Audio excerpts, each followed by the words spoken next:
Hello students, in today's class we are going to study new trends in journalism, modern trends that are used in journalism. Starting with the first one, peace journalism. The perspective of dissatisfaction with the way news media conventionally report on conflict that quickly developed into a movement that united under the slogan of peace journalism.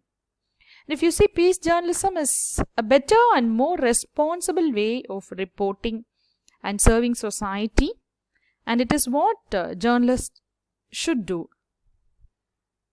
So, as defined at its broadest sense, peace journalism combines journalism with an external aim. It understands itself as a normative mode of responsible and conscientious media coverage of conflict that aims at contributing to peacemaking, peacekeeping, and changing the attitudes of media owners, advertisers, professionals, and audience towards war and peace. And the second one, hyperjournalism. So what is this hyperjournalism? Hyperjournalism, sometimes called micro-local journalism, refers to coverage of events and topics on an extremely small local scale. Hyper-local journalism focuses on news that would usually not be covered by larger mainstream media outlets,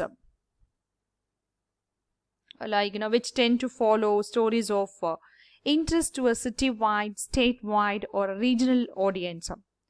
For example, a hyperlocal journalism site might include an article about the local Little League football team, an interview with a war hero who lives in the neighborhood, or the sale of a home in the street. So this is hyperjournalism. And next, armchair journalism. See, what is this armchair journalism? Some reporters, they gather news without visiting the place of the incident, simply by contacting some regular sources of news through their smartphones. And if you see today, many journalists are practicing to armchair journalism because every minute is a deadline for filling stories, and the amount of information they receive, it increases rapidly. So journalists frequently rely on the internet and the phone to compile articles or stories. So it happens because editors and publishers do not want to pay the expenses of reporters who go out in search of news. And also laziness affects the news gathering process. So what that we are reading much, what you are reading much of time is an article based on a phone call or several phone calls. And sometimes the armchair journalists are actually plagiarizing their article based on another reporter's work. So those articles are carefully rewritten to disguise the truth. And if you see, some reporters, they excellently rewrite press releases with some subjective interpretations to make it appear like exclusive news stories. So these lazy reporters, they hesitate to do legwork to obtain news. So armchair reporting is a bad practice, and that journalists may miss many important aspects of a news story due to indirect sourcing and imaginative assumptions. Some newsrooms, they save on the cost of traveling to cover stories, where journalists write a story depending on the opinions of others who were on the scene. So going to the spot and covering the event, or taking pictures and interacting with the people involved in the incident, actually helps the reporter to put the story in real terms, and it becomes more believable, and it boosts the newspaper's credibility. And next we'll move on to the next term, penny press. So what is this penny press? These newspapers were cheap, with tabloid style, produced in the United States during the mid-19th century. So penny press was the term used to describe the revolutionary business tactic of producing newspapers which were sold for 1 penny. Just 1 penny. So newspapers were sold for just 1 penny.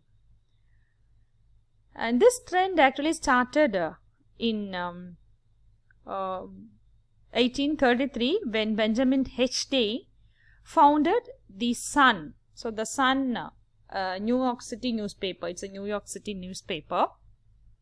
And it became popular with the American public because while other papers were priced around 6 cents, they were able to sell their paper for just a penny. So the laborers and the lower classes were able to purchase a paper and read the news. So as more people began buying papers throughout the country, news and journalism gained more prominence then. So the penny press also began to pay more attention to the taste of the public it served. So thus the papers used information from police stations and criminal courts to fill their papers and make it perfect. Next we will move on to the next term. Next term is popular press. So the term popular press refers to material written for the general public. It is also called popular journalism. Such publications stand for the majority of the public as the content satisfies people from every strata of the society. And this popular press is opposed to scholarly material written for an academic or research audience, or trade material written for an industry audience. So most popular press materials or newspaper and magazine articles. For example, a general magazine or newspaper caters to all the people alike, as its content is simple and easily understandable. Whereas it is not the same in the case of a literary magazine, which gives importance to quality of language and the subjects they deal with. So this possible homogenization of popular and hard journalism can be seen as particularly giving impact upon the occupational ideology of journalists. Next term, some of you might be familiar with this. This is a common term, citizen journalism. See, the concept of citizen journalism, also known as public, participatory, democratic, or street journalism, is based upon citizens playing active role in the process of collecting, reporting, analyzing, and disseminating news and information. Citizen journalism should not be confused with community journalism or civic journalism, so both of which are practiced by professional journalists. See, when private individuals do essentially what professional reporters do, that is, reporting information as professionals, is called citizen journalism. So listen carefully. Reporting information as professionals is called citizen journalism. So that information can take many forms, from a podcast editorial to a report about a city council meeting on a blog. It can include text, pictures, audio and video, but it is basically all about communicating information of some kind. So it is an alternative and activist form of news gathering and reporting that functions outside the mainstream media by citizens. So it enables a citizen to use a similar journalistic practices to gather and present anything he likes of importance for general public. If you see in Kerala, both print and electronic media give a platform for citizen journalists and urge them to come forward with breaking news. Next, we move on to the next term, advocacy journalism. So, advocacy journalism, this is journalism that advocates a cause or express a viewpoint. Advocacy journalism is a genre of journalism that is fact-based but supports a specific point of view on an issue. So this is a reporting style where the writer advocates for a cause, a region, a political party or ideology. So this style is not impartial or objective. Advocacy journalists might be expected to focus on stories dealing with corporate business practices or government policies, political corruption and social issues. Next is tabloid journalism. So in the technical sense, tabloid refers to a type of newspaper that typically measures 11 into 17 inches, which is smaller and narrower than a broadsheet newspaper. So tabloid can also mean a newspaper that focuses on splashy, lurid stories about celebrities and crimes, such as the so-called supermarket tabloids. So short articles and attractive pictures and with contents focused on sports and scandals made tabloidism popular. Most of the evening dailies which give big display for comparatively unimportant news are under this category. The next one is embedded journalism.